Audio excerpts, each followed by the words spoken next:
Welcome to Biggest Spoilars, the destination for exclusive spoilers, latest updates. At Alexa's place, Scout and her aunts exchange gifts. Christina speaks with her mama, and Willow gets Drew to agree to this visit as long as Danny isn't here. Of course, that's when Danny turns up, and Scout runs into his arms. Everyone additional leverages him, and Danny had no idea Scout was going to be here. Danny and Scout head out back to make a snowman, and everyone worries how Drew will reply if he finds out about this.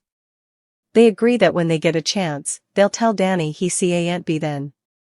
When the kiddies come back by, Cody convinces Scout to help him make hot chocolate. Alexis also breaks the news to Danny that he needs to leave, which he formerly knew. When Scout and Cody return with the hot cocoa, Danny explains to Scout that he has to be going, but seeing her has been the stylish gift this time. They tell one another they love each other. Cody offers to drive Danny home, and the men head out. Latterly, Scout admits to Alexis that moment has been better than Christmas, and Danny is the only bone. Who understands not having her mama then? Alexis says she understands, but Scout says it's different, as she and Danny know what the other feels with their mama gone. Alexis tells the girl that Danny will always be her family, but it's pivotal she doesn't tell her pater that Danny was then. She promises to keep the secret. A not-so-fun Boxing Day at Windmere. At Windmere, Sidwell tells Drew he's only useful to him if he's in office. If that changes, he's on his own. Willow arrives and asks what she's missed. Latterly, Willow exchanges with Drew and relays that Scout was thrilled to see Alexis and her aunts. Willow again asks how effects are going, and Drew says Sidwell wasn't happy about the Portia allegations and harangues that it's all Alexis's fault. Can this man take any responsibility for what he's done? Sidwell and Jordan bandy the allegations against Drew, and he asks if she can use her connections to find out if a case is being erected against him by the DA. Sidwell needs to know if he should cut his losses with the Solon. Cutting his throat would be better. Jordan switches the content to the pressure between Lucy and Ava. Sidwell says Lucy is just dramatic, and Ava and Lucy both have fascinating qualities. In the halls, Marco finds Lucas hiding from Mrs. Drew Kane. Marco suggests he just pretended to get along with her, wear a mask, and not show Willow how he really feels. He tells Lucas to follow his lead. He's an expert at this. Red flags, Lucas. Red flags. Lucas finds Willow gaping out the window and says she has a textbook on her phone, which is on the table.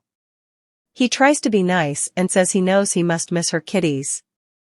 Still, they soon end up at each other's throats, with Drew intermediating. Lucas storms out, and Willow wants to leave as well. Meanwhile, Sidwell tells Marco he's proud of him for navigating through a grueling time. Marco still wants Sonny to pay with his life. Sidwell says Sonny is paying in other ways. Marco knows all about Dalton and the blackmail, but it's not enough. Sidwell assures his son that once he's used up Sonny, he's a dead man. The men toast. Meanwhile, Willow departs and heads over to Alexis to pick Scout up, and they all thank Willow for what she did for them. Tracy has choice words for Michael. At the Quartermaines, Tracy and Michael bandy Joe's performance. She notes their first Christmas without Monica wasn't as terrible as she allowed it would be. Michael believes Monica would be proud of Tracy. Just also, Jacinda shows up at the door, and Tracy is pleased to meet Michael's gal. She comes with gifts for the kiddies, and Tracy is happy to take the time to get to know her. They sit down, and Jacinda explains she's the new and advanced Jacinda. She's not the bone who Drew did body shots off of any longer. Now she works as Nina's adjunct and is learning a lot. When Jacinda heads to the bathroom, Michael thanks Tracy for being kind to her. She flat out tells Michael that he doesn't love that girl, he needs her, yet Jacinda is falling for him, and it's not fair to her. Michael swears he has passions for Jacinda, but Tracy wants him to stop lying. She speaks from experience, having had a continuance of men use her, and he needs to clarify the parameters of their relationship. Jacinda returns, and Tracy leaves them. Jacinda asks if Tracy liked her. Michael says they talked about her, and Tracy thinks he's taking advantage of her. In the foyer, Danny and Cody are home, and the boy reflections to Cody how Drew is ruining Scout's life, and effects were so much better when they all were living then. Losing their mama was sad, but they weren't lonely. Now, Drew has Scout locked all down on her own, and Danny wishes there was commodity he could do. Sunny tries to charm Justine. At Café Sherry, Sunny runs into Justine, who's busy working. She asks him to join her, and they virgin converse about what went down with Portia in court. Sunny says as important as she tries to hide it, she has a heart, and she showed kindness to Portia by not making her formerly bad day worse with farther questions. Justine admits she didn't like seeing Portia traumatized on the stage, but Portia did commit a crime. Sunny says, Portia is a good person, and occasionally good people make bad choices for the sake of those they love. Justine asks, is that your defense, too? Sunny notes he has been on both sides of infidelity, and it's no way black or white. Justine says in court, it has to be. Sunny brings up what she did for Rocco, and that he wouldn't forget it. Is Kevin leaving again? At Laura's, after taking a call, Kevin tells Laura his associates in Dublin want him to move there. It would be a 6-month visiting speaker position at a council. Kevin will take it, but only if she comes with him. She reminds him she just got her elected, but just because she can't go, doesn't mean he shouldn't. They're intruded when Jordan arrives to speak to Laura. Kevin checks on Ace, and Jordan tells Laura she may have set up commodity that will give her what she wants on Sidwell. Jordan hasn't set up any dirt on his businesses, but he has not only been dating Lucy but also flirting with Ava openly, and Lucy isn't happy about it. Sidwell was enjoying it, according to Jordan. Laura thinks they could use Lucy and Ava contending for Sidwell's attention to their advantage, and Lucy can be veritably impulsive, I guess tone-destructive, or a disaster, are the words you meant to use, Laura. Jordan hasn't set up any dirt on his businesses, but he has not only been dating Lucy but also flirting with Ava openly, and Lucy isn't happy about it. Sidwell was enjoying it, according to Jordan. Laura thinks they could use Lucy and Ava contending for Sidwell's attention to their advantage, and Lucy can be veritably impulsive, I guess tone-destructive, or a disaster, are the words you meant to use, Laura. In the show's final moments. At the cafe, Justine tells Sunny Rocco's a sprat, while he's a career miscreant. There's a difference. When someone breaks the law, there's no slate area. Sunny warns her no way to say no way, as she could find herself doing commodity not so legal for the people she loves one day. The Davis girls relax on the settee, and Alexis says she needs to get back into Drew's good graces as Scout's future depends on it. Molly believes in her mama. Alexis says coming time she gets a shot in court, she won't miss. At the QS, Jacinda asks Michael if he told his aunt that he's not taking advantage of her. He tried, but Tracy knows how this started between them, and once the trial is over, she thinks they will be too. He refuses to believe that, and hands her a delinquent Christmas gift. Jacinda opens the small box, and it's a gold cuff. He says it's elegant, beautiful, and sparkles like her. She cries, it's too much, and she can't accept it. He refuses to take it back and puts it on her wrist. She cries some further that she's no way known anyone like him, and they kiss. At Laura's, Jordan heads out, and Kevin returns. Kevin has decided not to go to Dublin as Laura needs him then. Laura feels that with what's going on with Sidwell, they've to keep all their options open, so take time to suppose this over. At Windmere, Lucas tells Marco he failed with Willow and asks him not to be a counsel and wear a mask with him. He wants all of him, indeed the corridor he's not proud of. Lucas says, open and honest. Marco embraces him and says, always. Marco's expression says another thing, however. Before Drew heads out, he assures Sidwell not to worry about the blackmail charges. Sidwell says he needs him in DC in the new time, but Drew isn't ready to rush off, as there's plenitude for him to do in Port Charles. Back at the QS, Cody tells Danny he needs to play the long con. He needs to move Drew. He's following his rules, but in reality, he's waiting for his moment to strike at his first occasion.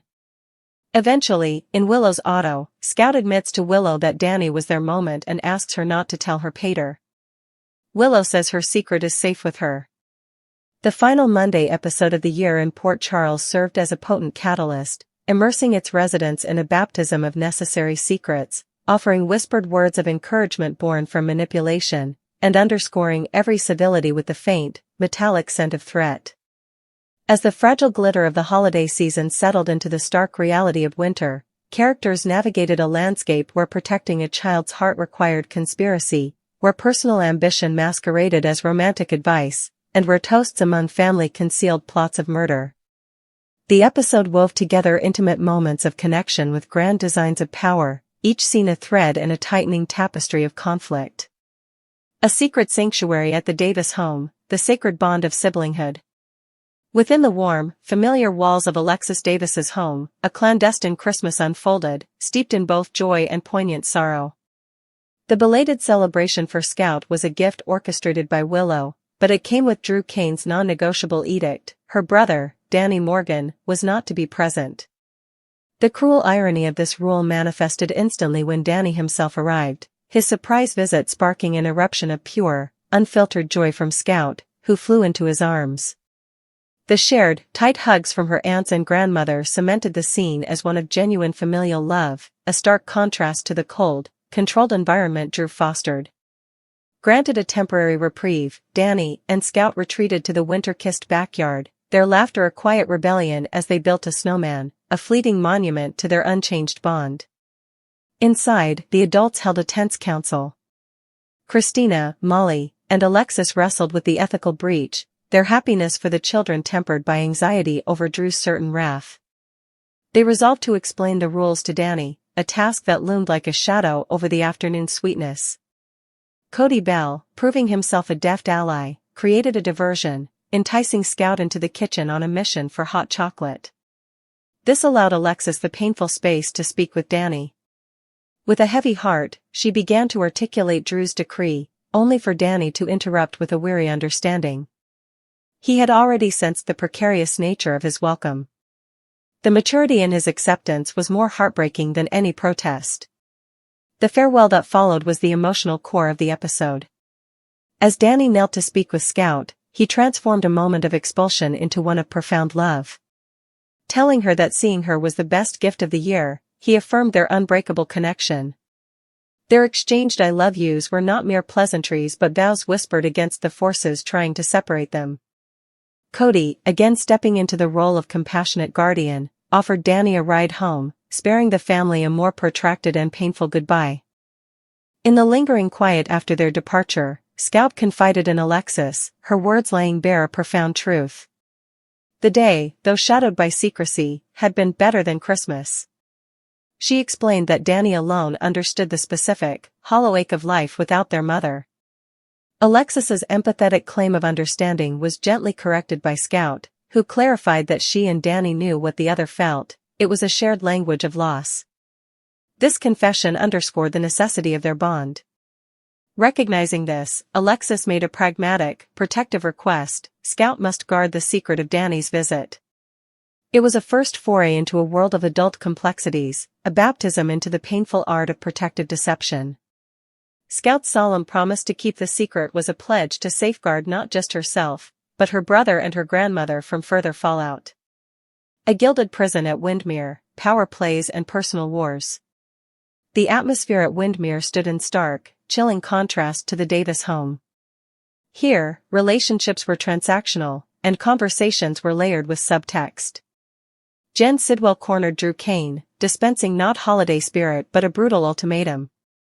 Drew's usefulness was solely tied to his congressional seat. Should that be compromised, Sidwell would sever their alliance without a second thought. His pointed probing into the Portia Robinson blackmail allegations was a cold assessment of risk, not a moral inquiry. Drew, in a characteristic deflection, funneled his frustration not into accountability but into blaming Alexis, painting her as the architect of his troubles. Sidwell's strategic mind was further revealed in a conversation with Police Commissioner Jordan Ashford. Tasking her with using her connections to discern if the district attorney was building an extortion case against Drew, Sidwell framed it as a simple cost-benefit analysis: should he continue to invest in the congressman or cut his losses? Jordan, adept at navigating power, subtly shifted the topic to the romantic drama simmering between Lucy Coe and Ava Jerome, both vying for Sidwell's attention. Sidwell dismissed Lucy's reaction as mere drama, casually noting the charming qualities of both women, a comment that revealed his enjoyment of being the object of their competition and his view of people as instruments. Meanwhile, a more personal tension festered. Lucas Jones, wounded and resentful, was found by his boyfriend, Marco Rios, attempting to hide from Willow's presence. Marco's advice was chilling in its cynicism: wear a mask. He encouraged Lucas to feign civility, to hide his true feelings, a skill Marco boasted of mastering. This red flag waved insistently, unnoticed by Lucas, who took the advice and approached Willow. His attempt at small talk, commenting on a text from her children, quickly disintegrated. Old wounds burst open, with Lucas speaking of the unbearable pain of losing Wiley, a pain that exiled him to Boston. Willow, defensive of her choice to fiercely hold on to her children, clashed with him until Drew intervened as her protector, escalating the hostility and sending Lucas away in a fury and Willow seeking an early exit. In a quieter, more sinister moment, Sidwell shared a toast with Marco, acknowledging the difficulties of the past year, including the loss of Marco's mother. Marco, however, was single-minded in his thirst for vengeance against Sonny Corinthos for Natalia Ramirez's death. Sidwell, the puppet master, assured his son that Sonny was paying in other ways, revealing his hand in framing Sonny and Laura for Henry Dalton's murder and then using that very frame-up as blackmail leverage. His assurance was a masterclass in manipulative patience: once I'm done with him, he's a dead man. Their clinking glasses toasted not to a new year, but to a future murder, cloaking an angry threat in familial intimacy. The Quartermaine Mansion, warnings disguised as welcome. At the Quartermaine Mansion, Tracy Quartermaine and Michael Corinthos shared a moment of rare solidarity, reflecting on steering the family through its first Christmas without Monica. This familial warmth was extended, at least superficially, when Jacinda Bracken arrived with gifts for Michael's children. Tracy played the gracious hostess perfectly, inviting Jacinda in for a drink and praising her reinvention from the woman associated with Drew's scandal to Nina Reeves's capable assistant at Crimson. The mask, however, slipped the moment Jacinda left for the powder room. Tracy's demeanor shifted from cordial to cutting. She accused Michael of a profound dishonesty, using Jacinda as a living alibi while the woman was genuinely falling for him. Speaking from the bitter well of her own experience with men who exploited her, Tracy issued a severe warning. She demanded Michael define the parameters of their relationship before Jacinda's heart was irreparably broken, predicting the affair would end the moment the trial's utility expired. When Jacinda returned, anxious for approval, Michael opted for a disarming half-truth, admitting Tracy believed he was taking advantage of her. Jacinda's response revealed her own deep-seated fear that something bad was looming. To combat this, to convince her and perhaps himself, Michael presented an extravagant late Christmas gift, a stunning gold bracelet. Despite her tearful protests that it was too much, he fastened it on her wrist, insisting it reflected her beauty and his growing feelings. The kiss they shared was less a spontaneous act of passion and more a desperate seal on a narrative they were both fighting to believe, a dazzling piece of jewelry serving as a tangible, encouraging word in their fragile fiction. Chance encounters and crossroads, morality, mercy, and escape. Across town, a seemingly casual meeting at Café Sherry between Sonny Corinthos and ADA Justine Turner evolved into a philosophical duel. Sonny thanked her for the compassion she showed Portia on the stand, a kindness he vowed not to forget. Justine, while admitting she disliked courtroom trauma, held firm to the letter of the law: Portia committed a crime.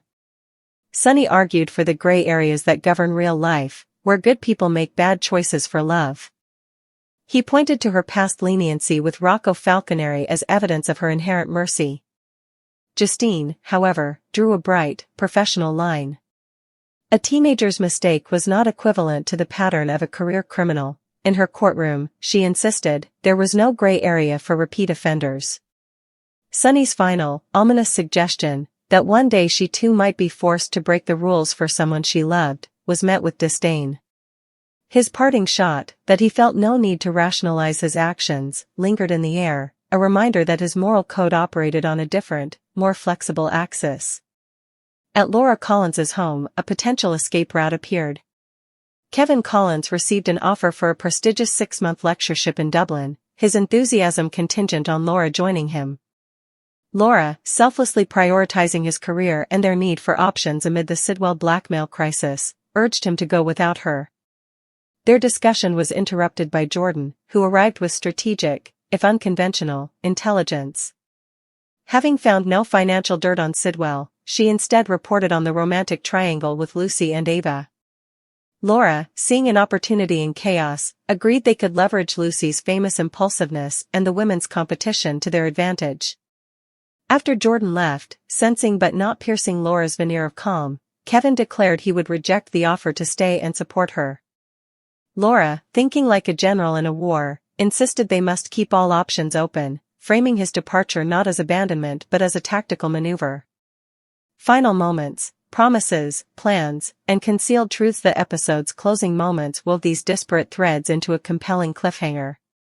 At the Davis home, Alexis steeled herself, telling her daughters that she must win back Drew's favor and prevail in court, for Scout's future hung in the balance. At the Quartermaine gatehouse, Danny's frustration boiled over to Cody about Drew's tyrannical control. Cody, offering the wisdom of a strategist, advised the long con, outward compliance while waiting for the right moment to reclaim his relationship with Scout. In the mansion, Lucas sought authenticity from Marco, begging him never to wear a lawyer's mask with him, to be open and honest. Marco's whispered always, was belied by the profound guilt in his eyes, a silent scream of dishonesty about his father's vendetta. At Windmere, Drew assured Sidwell the blackmail issue was contained, while subtly asserting he still had business in Port Charles, signaling his own agenda was not entirely subordinate. Finally, in the quiet intimacy of Willow's car, Scout completed her baptism into secrecy. She entrusted her stepmother with the truth of Danny's visit, her small voice heavy with the burden. Willow's immediate, reassuring response, "Your secret is safe with me," was more than a promise. It was an oath of alliance, a gentle but firm encouraging word that bound them together in a protective conspiracy against Drew's wrath. It was a fitting end to a day where the most sacred acts were hidden, the most encouraging words were often manipulations, and the most festive toasts veiled the angriest of threats. Port Charles stood on the precipice, its residents armored in secrets, ready for the battles the new year would inevitably bring.